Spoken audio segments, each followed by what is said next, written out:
Next slide. So I don't have much on the screen this week, again, to try and have that shake up, that little bit of difference in our mental workout today. So the computer's not broken if we're not flipping through slides like we normally do. Jeremy does a good job. He's on it. He wouldn't let us down. It's me. Okay. So today we're going to talk about Jesus, the sufferer. It's vamping up right now, the story. This is right before Jesus goes to the cross, which is the pinnacle of our faith. It's the pinnacle of the Bible. It's the big deal, right? Is Jesus and his crucifixion and his resurrection. So we're getting into that now. So let's turn over to John chapter 18 in our Bibles, and we're going to start our read and teach there.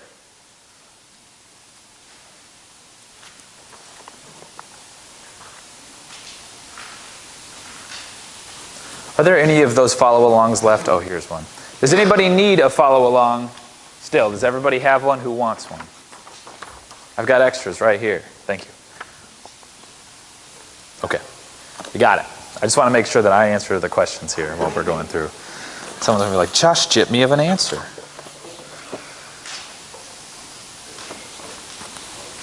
Okay.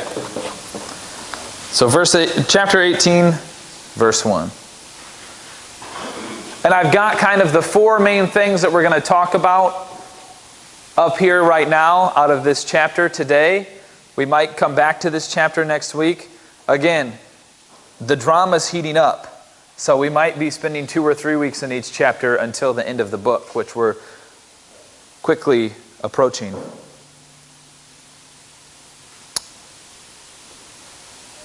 Okay, let's read. When he had finished praying, and remember that we had just gotten done with Jesus, that the whole last chapter, Jesus prayed for his disciples and for future believers, right? He prayed a bunch. And it doesn't catalog it in this gospel, but in the other 3 gospels, after Jesus prays that prayer, he goes and prays even more, right? And he goes and prays in the Garden of Gethsemane, and he's so nervous while he prays that he sweats drops of blood, right? That's some very famous imagery from the other gospels. But this one, it kind of has it more condensed. So let's read that again. Verse 1. When he had finished praying, Jesus left with his disciples and crossed the Kidron Valley. On the other side there was a garden, and he and his disciples went into it. Now Judas, who betrayed him, knew the place because Jesus had often met there with his disciples. So Judas came to the garden, guiding a detachment of soldiers and some officials from the chief priests and the Pharisees. They were carrying torches, lanterns, and weapons. So they're coming to arrest Jesus right now. We can stop right there for the first thing. Notice the chain of events here. That's what's important. Jesus has the most important thing of his life coming up in this next day. Again, the other gospel says he was so nervous he was sweating drops of blood, right? What does he do before that big thing? He prays. He prays about it, right? And this is important to note for 2 reasons. First, nervousness in itself is not a sin, right? And sometimes anxiety and nervousness can be sinful, right? If we just let it happen, if we indulge in it and relish it, right? If we think negative or fearful thoughts, that can be an indulgence. We like doing that because it's easy and it tastes good. Sometimes nervousness and anxiety is sinful. But then other times we're just nervous and anxious, and we're trying to use all the biblical tools to not be nervous and anxious, but we're still nervous. And I think when a lot of us get that way, we think, there's something wrong. This must be a sin or it's sinful. Don't think that way. Even Jesus gets nervous. Sometimes there's just such big things that we have to brave the nervousness. And the bravery is a godly quality. And you can't have bravery without anxiety or nerves. Right? Even Jesus gets nervous sometimes.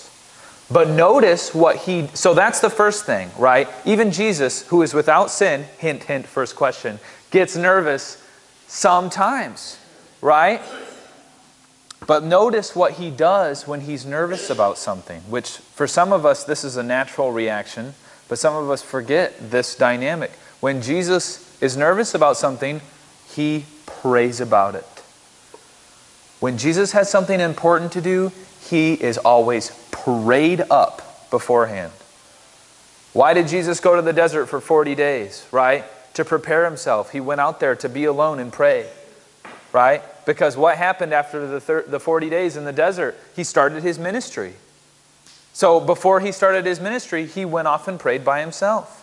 Before any big thing in Jesus' life, he goes off and prays about it. He goes and seeks refuge in the Lord, gets prayed up so that he's ready and prepared to do this important thing that he has to do. And we should too. So if you have something that you're nervous about, say like first day at a new job, or a big test, or whatever, court date, anything, any new chapter or event, pray up. Take refuge in the Lord, just like Jesus does. I had this professor in college that said, people would be like, it'd be a big exam, final exam of the year, and you'd see all the students, half of them, nervously cramming, right? And we'd be at our desks before the final exam, just like flipping through our pages. Okay, I got to get one more minute of study in. Maybe that'll help with this test. And he said something, Ron Sipsick said something that I will never forget.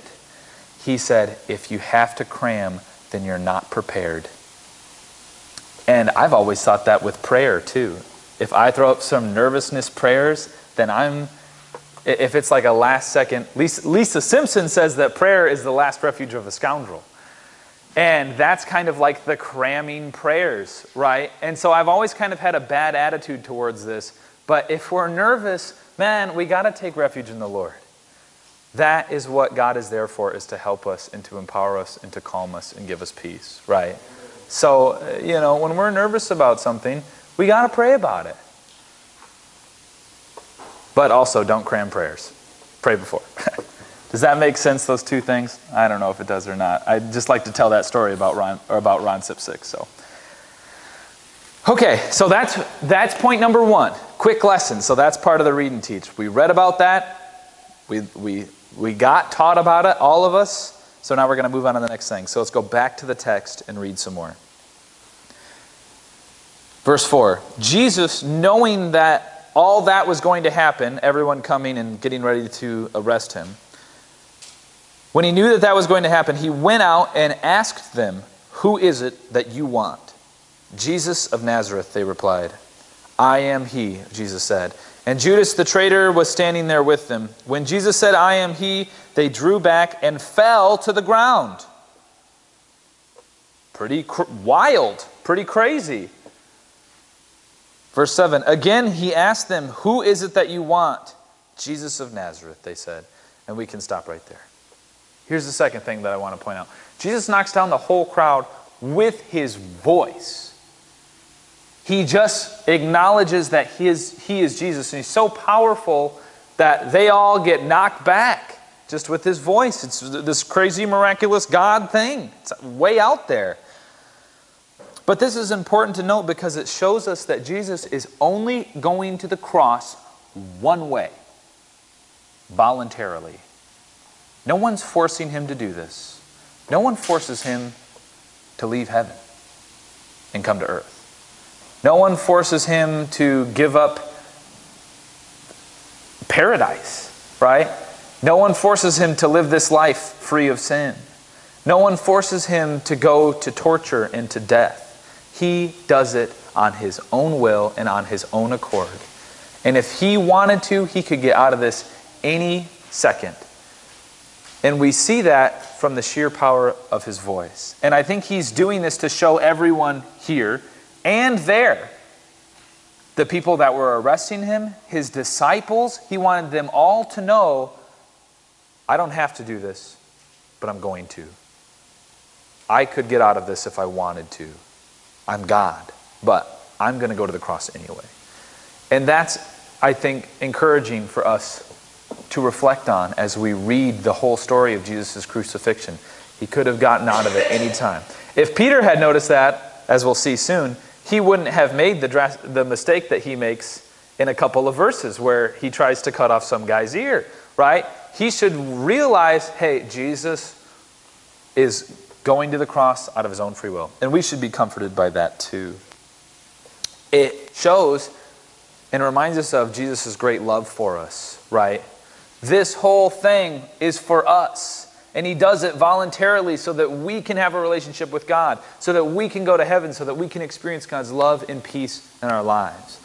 When Jesus goes to the cross, it's him putting his money where his mouth is, right? And it's the same thing when he comes back to life. He's showing us, I love you and I'm God, right? And we're going to see that throughout this whole thing. And I feel like this verse kind of points us to that. Okay, so that's point number 2. It's a quick one, but it's good, right? Jesus only goes to the cross one way, voluntarily. Okay, so let's go back to the text again.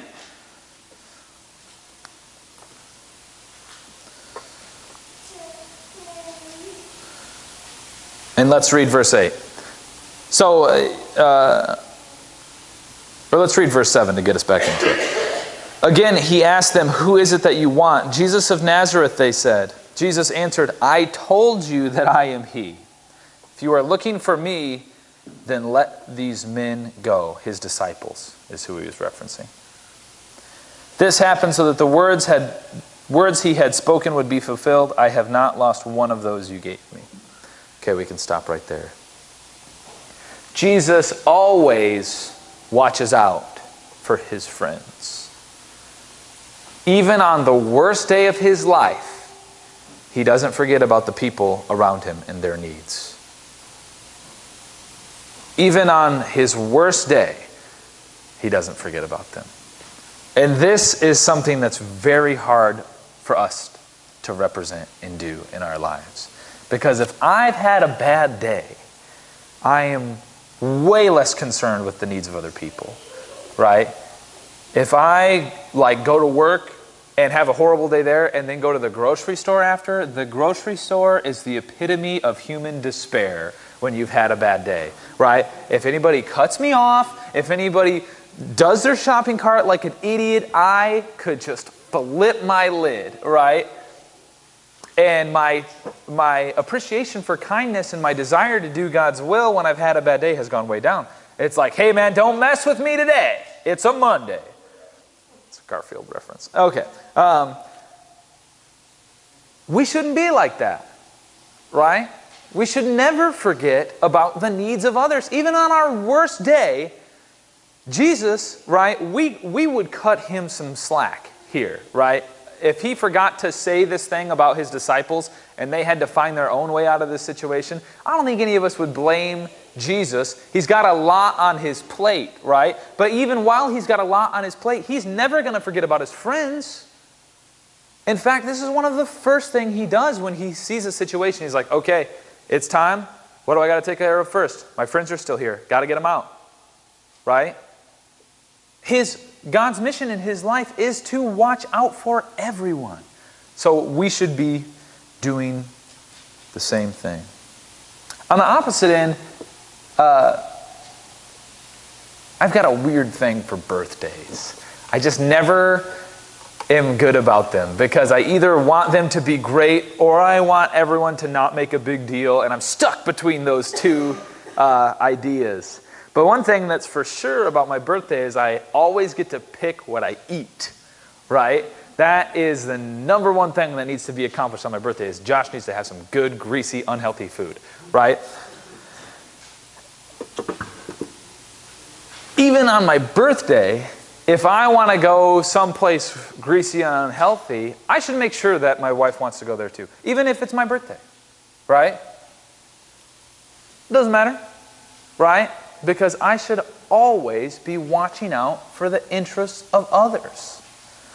Now, this never means that this doesn't mean that we should never have me time or not enjoy birthdays, but just make sure that you have the interests of others still in mind, even in those drastic situations, right? Just like Jesus. We should always be striving to watch out for the needs of others. We should always look out for their interests more than our own. And this is really hard. It takes a lot of skill. It takes even more practice to do this, right? To watch out for the needs of others. But hey, Christianity is never easy, right? It's hard to, on a bad day, still treat other people well. But that's what we've got to try and grow into maturity to, right? That's a Christ-like attitude right there, right?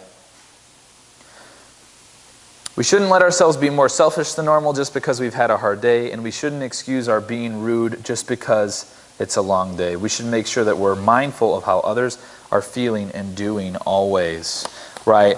We should never be rude as Christians, right? If we're being rude, we're being ungodly, right? Rudeness implies disrespect. Rudeness implies inappropriate harshness, right? Or flippancy. We shouldn't be those things. We shouldn't have those things. Even if we're chastising someone or putting our foot down, right?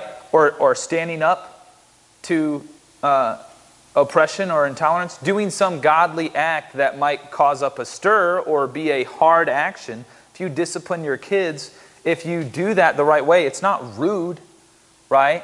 We have to do tough stuff as Christians sometimes, but we can do that with gentleness and respect still. Even if you had to hit someone in the face, which I think over history there have been godly times where punches to the face have been a godly thing. You can challenge me on that after church if you want to. But if you need to hit someone in the face, right, you don't have to spit on them afterwards.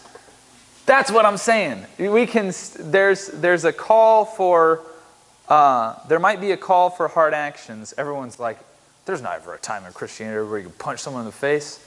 I don't know, let's talk about it after. But we don't need to be rude, right? Christians should never be rude. And we shouldn't excuse rudeness just because we've had a hard day. I've seen and I've been, right, a lot of very devout, super invested Christians lose their cool and be very un-Christ-like just because they've had a bad day.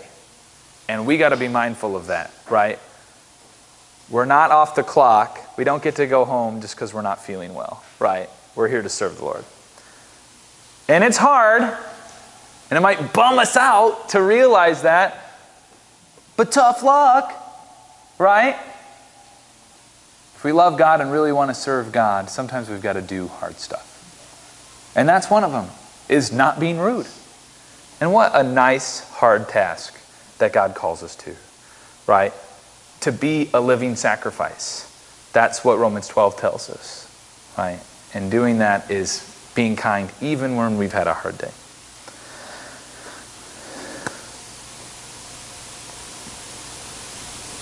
Okay, so that's thing number 3. And this is our last portion of the message here, and it's going to be a little more stereotypical, even though we've already done our read and teach, so it just looks like one more read and teach point, but that's okay. Jesus, this is, I think, the biggest part of the message, at least for me. It's very relevant to my life. It's very convicting to me, so maybe I just think it's a little extra special, but that's okay. Jesus endures injustice so that he can heal others. This is really the whole point of Jesus' life. That's the whole point of the cross. Let's keep reading. Let's start in verse 9 again and go down a couple more verses. This happened so that the words he had spoken would be fulfilled. I have not lost one of those you gave me. Verse 10, then Simon Peter, who had a sword, drew it and struck the high priest's servant, cutting off his right ear. The servant's name was Malchus. Jesus commanded Peter, put your sword away. Shall I not drink the cup that the Father has given me? We can stop right there. So Jesus, reprimands Peter and says, hey man, put the guns down. Put the sword away. This is something that I need to do. What, am I going to object to this thing that I was born to do? Right? He says to Peter, hey, put your sword away. This is my thing, and I have to do it. Now, I relate to Peter here quite a bit. I have started saying in the past 2 years, and it's become far too frequent of a thing for me to say, I've been blaming things on my Irish blood. I heard someone else do that, and I was like, wow, that's great. I'm going to steal that for sure. And now, anytime, because I am a hothead. I also blame my mom. It's most definitely her. I always learned growing up, because I come from a hockey family, so that was one of my big piece of my identity when I was growing up, was a hockey player. And we were the kind of hockey players that like to fight. And that's always kind of been a piece of who I am, and all my 3 other brothers as well. We've always been a little hot-headed. You know, one of the biggest reasons that you fight in hockey is because no one touches your goalie, right? I don't know if you've ever watched a hockey game, but that's a big part of it, is if the opposite team takes a run at your goalie, there's going to be a fight, because you just don't do that. It's one of the unspoken rules of hockey. You cannot, anybody who does that wants to fight, and they're going to get it, right? And so that has been ingrained in me from a child, right? Nobody touches the goalie, or you got to answer to Josh, right? That's kind of like what Peter's doing here. You can't touch Jesus. It's on.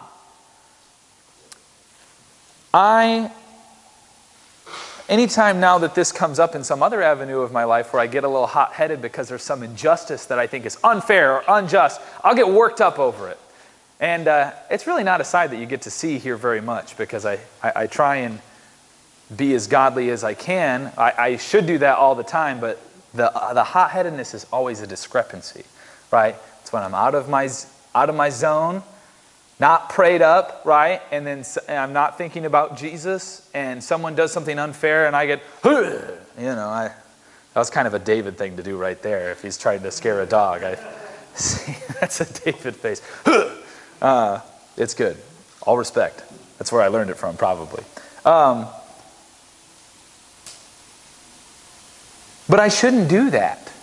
I shouldn't get hot-headed. I should never have to blame my Irish blood on anything. If you don't know what Irish blood means, it's common about Irish people that they fight, they drink, and they cry, right? That's part of their cultural identity. So anytime I get riled up, that's what you say is, it's my Irish blood.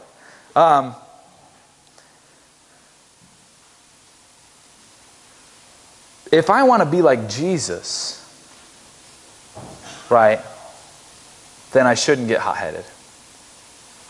I shouldn't lose my cool. Christians shouldn't lose their cool. We should stand up to things sometimes, right? We should deny oppression and injustice sometimes. But as we see from the example of Jesus, sometimes to accomplish God's mission for our lives, we have to just bite the bullet, right? You're getting the short end of the stick, deal with it. Don't say anything. Just take it. Because our mission is to heal and restore, just like it was Jesus's on the cross, right? And he tells Peter, hey, put your sword away. What, am I not going to do this? Yes, it's unjust. Yes, it's unfair. Yes, I don't deserve to die. I've done great. I've lived a sinless life. It is the most unjust thing that there is for Jesus to go to the cross. But he says, this is my job. This is what I'm here to do, is to serve others. And if I have to endure injustice to make that happen, then I've got to endure injustice. Sometimes, as Christians, we have to accept being treated unfairly so that we can do God's will. Yes, it's unfair. Yes, it's unjust. Don't like it? Too bad, dude. Who are we serving? Us or God? Right? That's what it's all about. Sometimes life is situational, right? There are sometimes that we should stand up to injustice. There are sometimes that we should object to injustices in our lives. But again, as we see in Jesus' life, sometimes we got to bite the bullet. I got a couple examples to showcase this.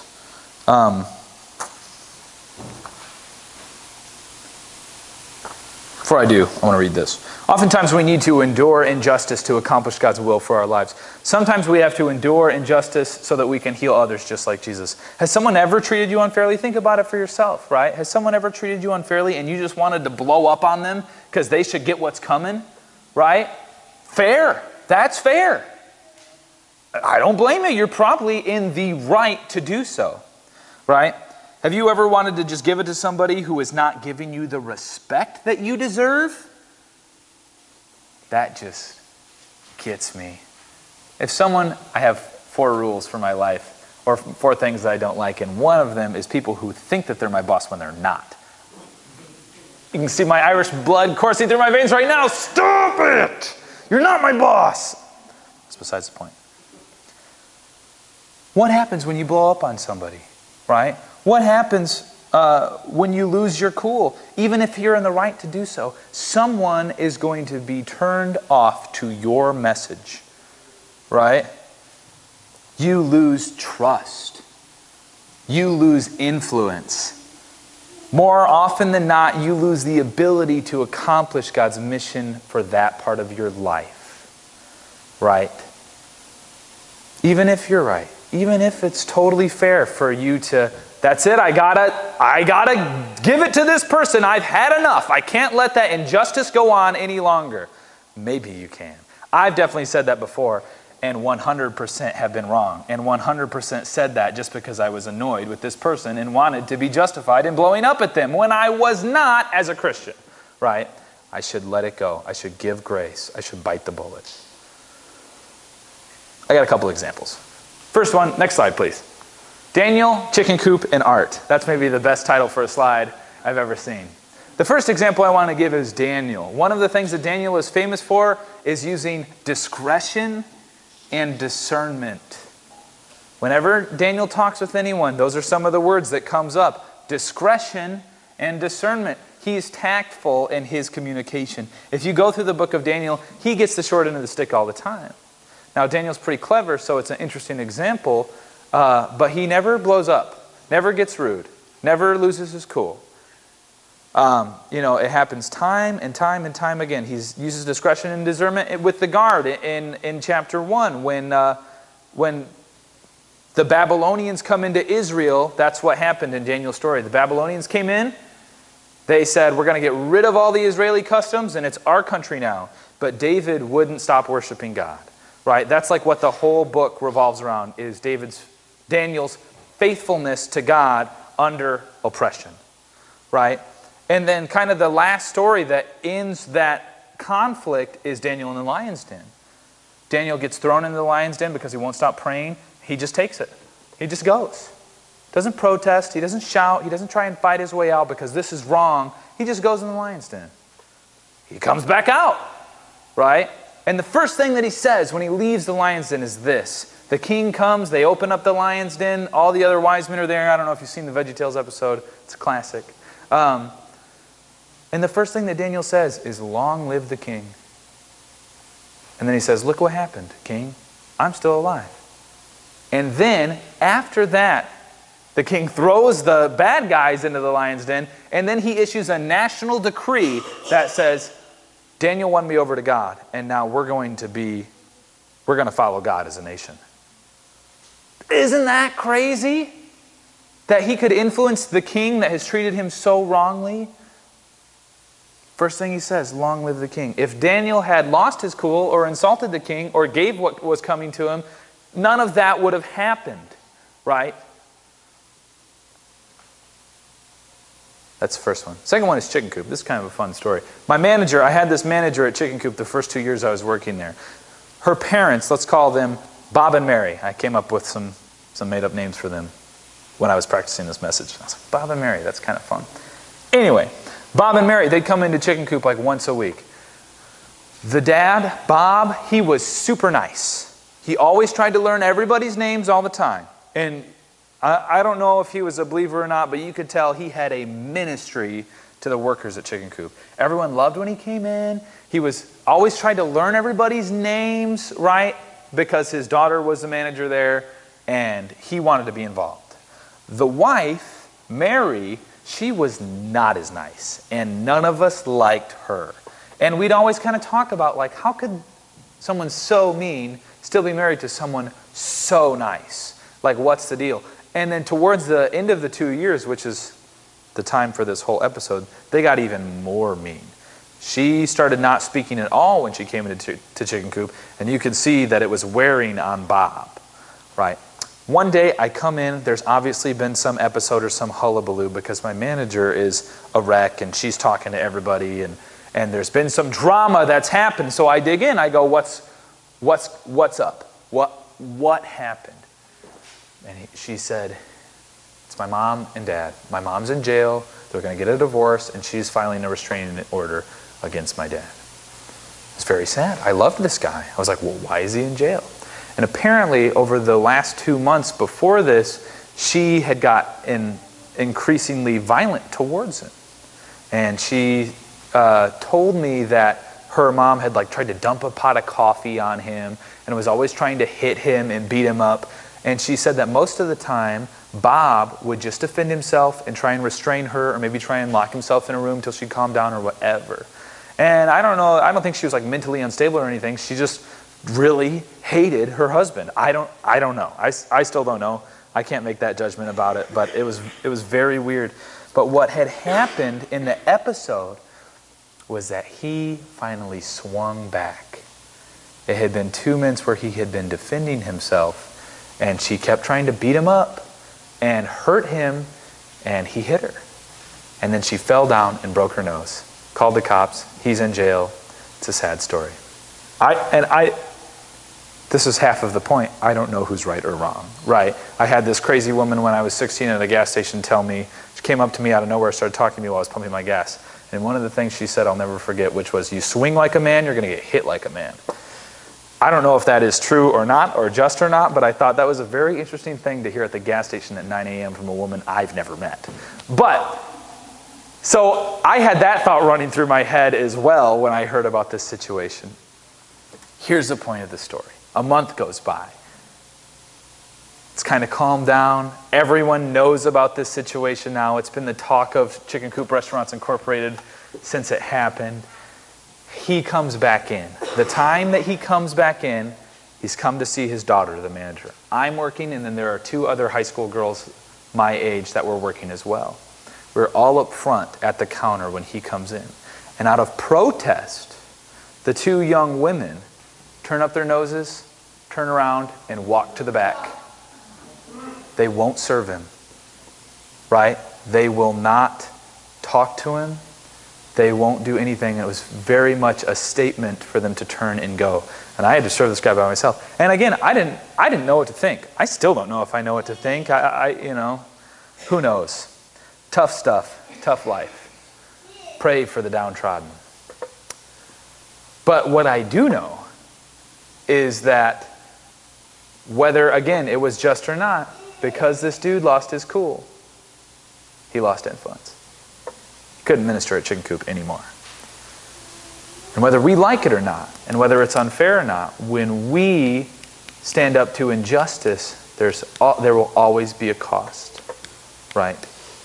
And we have to weigh, is that cost going to help us in our effort to serve the Lord, right? Anytime that we do stand up and defend ourselves, we have to treat that situation with great reverence. Because if we do it too soon, then we've lost influence for no reason. And Jesus wouldn't stand for that, right? Oftentimes, we just need to bite the bullet. That's a very extreme example, right? I mean, that's tough stuff. But most of the situations that we deal with in our lives, it's someone has cut you off on the road, someone cut you off or someone isn't giving you enough respect at work, or whatever. It's far smaller stuff. And for those things, definitely, man, chill out, let it go, right? Because that is loving like Jesus loves us. I got some verses to back this up. Oh, should I mention the art? I don't know. I'm kind of going over. Nope, it's relevant, and I'll make it super quick. My last Elvis gig, I was in Georgia, and everyone there knows that I pastor at this church, right? I'm kind of a Christian center point to a lot of them. There's a lot of people in theater who are religious, but it's mostly a secular enterprise, right? So all of these guys that I spent a lot of time with, have done multiple shows with, know pretty well. They look at me as the quintessential Christian in their life. One time I got in an argument with someone 20 years older than me, one of my fellow castmates, about what the meaning of art was. And he said that art was a measure of excellence. Art is only something that's good. This is a work of art. So if you call something that someone makes that isn't good art, then you're doing a huge injustice to everyone who works hard and actually produces good art. That's what he thinks the meaning of the word art is. It measures excellence. I say the opposite. I think that art is anything that anyone creates for other people to experience. And you can have good art and bad art, right? I'm totally, and I admitted this in the conversation too, totally fine with saying that art is horrible and terrible. But it is still art. They still made it. What else would it be? It's art. If they want it to be art, it's art. It's horrible, but it's art. And then if it's good, wow, they made something and that's art just like this other thing, but it's actually a good version of that. And I tried to explain that as much as I could. I brought this example up because it's one of the times in my life where I actually used this excuse where I blamed my Irish blood. Because he said something that I took great offense to at the end of this conversation. And it's a good thing that it was the end of the conversation. He said, first of all, he didn't get what I was saying. That was where the first sign of disrespect was coming from. Didn't really listen to what I was saying because he wouldn't have had to say this if he had actually listened to me. Because again, he just thought that I was saying that everything that everyone creates is of equal value. If everything's art, then everything's good. And I do not think that at all. But he thought that that's what I was saying.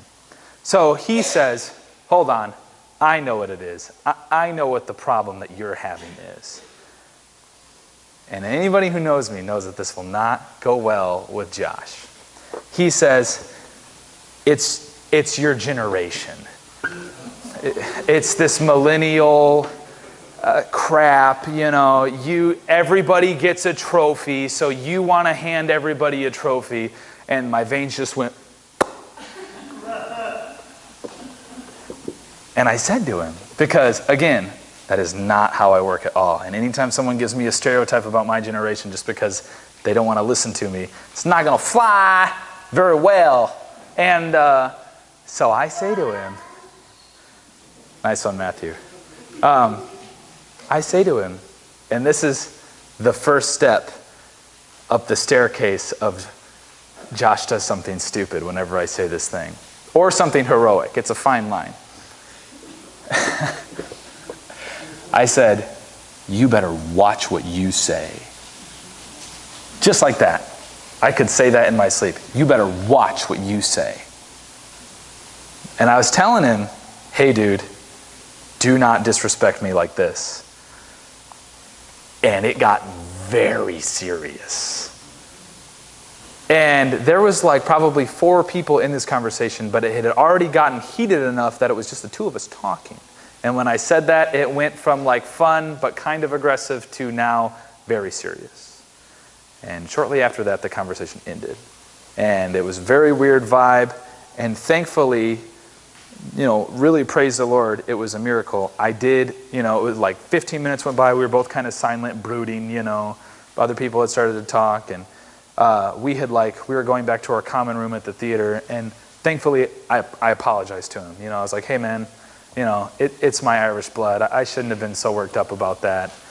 And again, thankfully, he was like, no problem. He's very cool about it, and we made amends, and it was fine. But oftentimes that's not able to be the case, right? And again, I am this guy's centerpiece of Christianity in his life. I'm the only one. And if I had lost my cool, then what does Christ look like now to him? What does our institution as a whole look like now to him? I lose influence, I lose trust when I don't bite the bullet sometimes, right? I should have just let it go. It's no big deal. I don't know. He probably had a couple drinks, Of course, he's not going to listen. There's a million reasons why I should have let that go. And if we hadn't reconciled, I would have lost a big piece of influence in my life. Right? 2 Corinthians 5:20 says, we are all of us Christians, we are ambassadors of Christ. We are the billboards for Jesus wherever we go and proclaim our faith. Right? And people are trying to get insight into who God is, what Christianity is, through each of us. And when we lose our cool, we aren't just losing influence, we're also making Jesus look bad. Jesus doesn't lose his cool, and if I say that I'm a representative of Christ, and I lose my cool, then I'm a liar. Or I've made Jesus out to be a liar. Right? People think, well, then Jesus loses his cool. No, he doesn't. I'm just a bad representation. You should strive to be a good ambassador of Christ. For the people, this next one is a very, very famous verse. And for people who are new to the faith or new to getting into knowing verses or Bible, write this one on your heart because it's super important for us to know and understand. James 1:19 says it plainly. Be quick to listen, slow to speak, and slow to become angry. This is a mark of someone who's following Jesus. Quick to listen. That one's hard enough, but they pile on with more difficulty each time. Slow to speak, slow to become angry. Right? I left another verse off here, which was, I had two from Proverbs. One is that a gentle answer turns away wrath, and then the second one is a person with a cool spirit is a person of great understanding. Right? But this message isn't just about dealing with injustice in a calm way. It's about recognizing that we have to endure injustice silently. Right? It's not just being gentle when someone treats us the wrong way, but us still standing up for it every single time. Sometimes we've just got to let it go.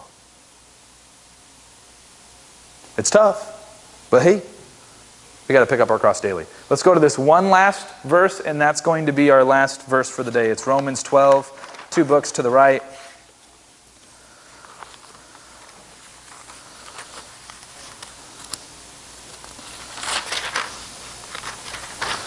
And we're going to start in verse 17 and read down to the end.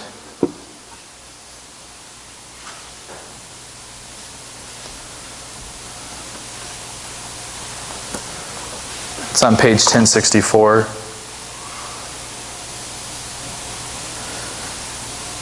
Here we go. This sums up our whole message. Do not repay anyone evil for evil. Be careful to do what is right in the eyes of everyone.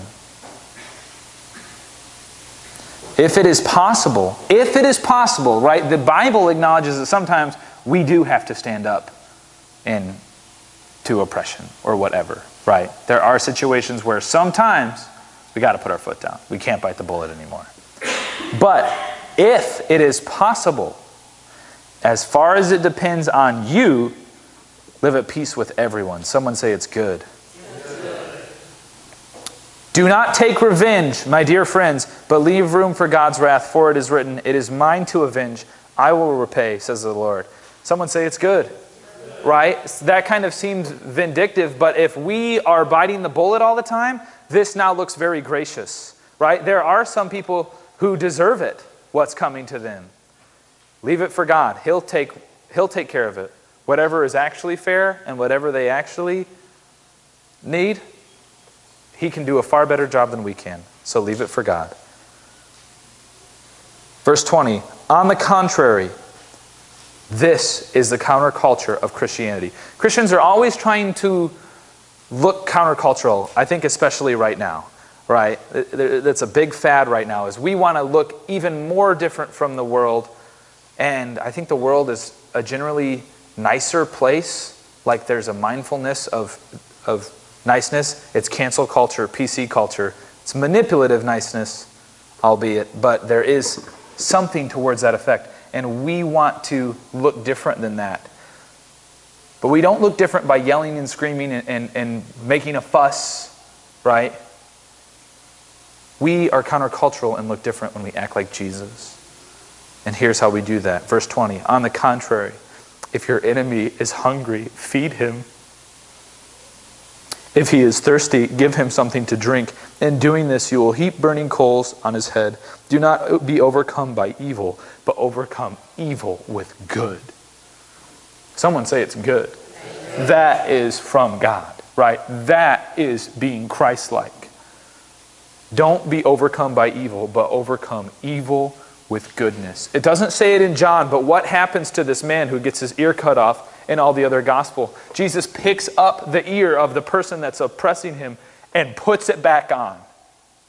He doesn't just bite the bullet. He heals the one that wields the gun, right? That is loving like Christ.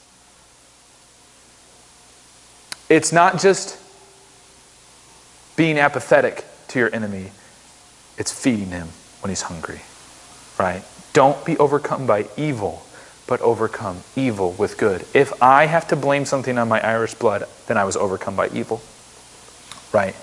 But anytime I have an opportunity to get mad, I should try my best to make somebody else glad, right? Okay. That's all I have for today.